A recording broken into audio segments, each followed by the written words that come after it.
మీ ఇల్లు ఎప్పటికీ పటిష్టంగా ఉండాలనుకుంటున్నారా? కాన్ లైఫ్ కెమికల్ తో ఇది సాధ్యం. ఈ నెంబర్ను సంప్రదించండి.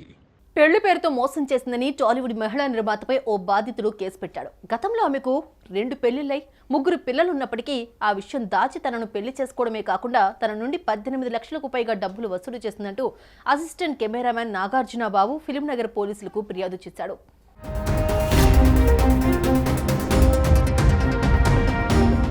హైదరాబాద్లోని వెంకటగిరికి చెందిన నాగార్జున బాబు సినీ పరిశ్రమలో కెమెరా అసిస్టెంట్గా పనిచేస్తున్నాడు. అతడికి భైరవపురం సినిమా షూటింగ్ సమయంలో చిత్ర నిర్మాతగా వ్యవహరించిన గుడివాడ ఆశా మల్లికతో పరిచయం ఏర్పడింది. కొన్ని రోజులకు ఆ పరిచయం కాస్త స్నేహంగా మారింది.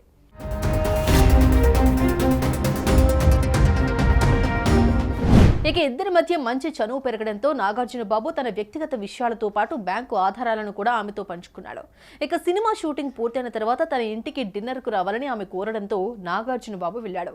ఆమె అతనికి పెళ్లి ప్రపోజల్ చేసింది. తనకు పెళ్లైందని, తన భర్తకు విడాకులిచ్చారని, మనం పెళ్లి చేసుకుందామని చెప్పింది.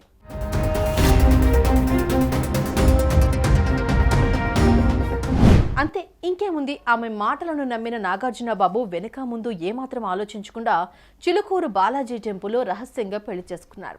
అయితే కొన్నాళ్ల తర్వాత తనకు అర్జెంటుగా డబ్బులు కావాలని ఆమె కోరడంతో 18.5 లక్షల రూపాయలిచ్చి మరో 10 లక్షల రూపాయలను ఆమె అకౌంట్కు పంపించాడు.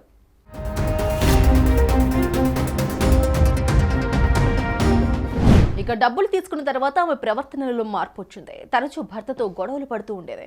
ఆమె ప్రవర్తనపై అనుమానం వచ్చిన నాగార్జున ఆమె గురించి ఆరా తీగా నమ్మలేని నిజాలు బయటపడ్డాయి. అప్పటికే ఆమెకు 2 పెళ్లిళ్లు జరిగాయని, 3 పిల్లలు కూడా ఉన్నట్లు తెలిసి ఆ వ్యక్తి ఒక్కసారిగా షాక్కి గురయ్యాడు. ఇదే విషయాన్ని నాగార్జున బాబు ఆమెను నిలదీయడంతో అతడిపై కూకట్పల్లి పోలీస్ స్టేషన్లో గృహహింస కేసు పెట్టింది.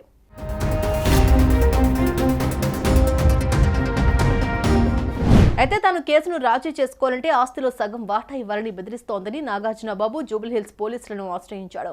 బాధితుడి ఫిర్యాదుతో పాటు ఆశా మల్లికకు సంబంధించిన పలు మోసాలు బయటపడ్డాయి. గతంలోనూ ఆమె పలువురు వ్యక్తులను ఇదే విధంగా ముగ్గులోకి దింపి మోసం చేయడంతో పాటు వారిపై కేసులు కూడా పెట్టినట్లు పోలీసులు గుర్తించారు. దీంతో ఆమెపై పలు సెక్షన్ల కింద కేసు నమోదు చేశారు.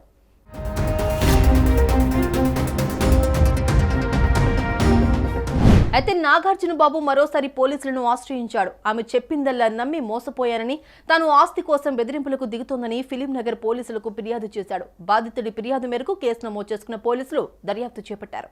అయితే గతంలోనూ ఆ మహిళా నిర్మాతపై నార్సింగి, కూకట్పల్లి, ఆంధ్రప్రదేశ్లోనూ కేసులు నమోదైనట్లు పోలీసులు గుర్తించారు.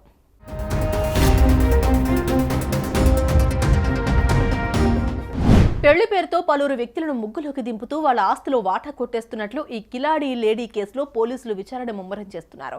నాగార్జున ఒక్కడేనా, ఇంకా ఎవరినైనా మోసం చేస్తుందా అనే కోణంలో పోలీసులు దర్యాప్తు చేస్తున్నారు. సుమన్ టీవీలో మీ పర్సనల్ అండ్ బిజినెస్ ప్రమోషన్స్ కోసం కింది నెంబర్కి కాంటాక్ట్ చేయండి.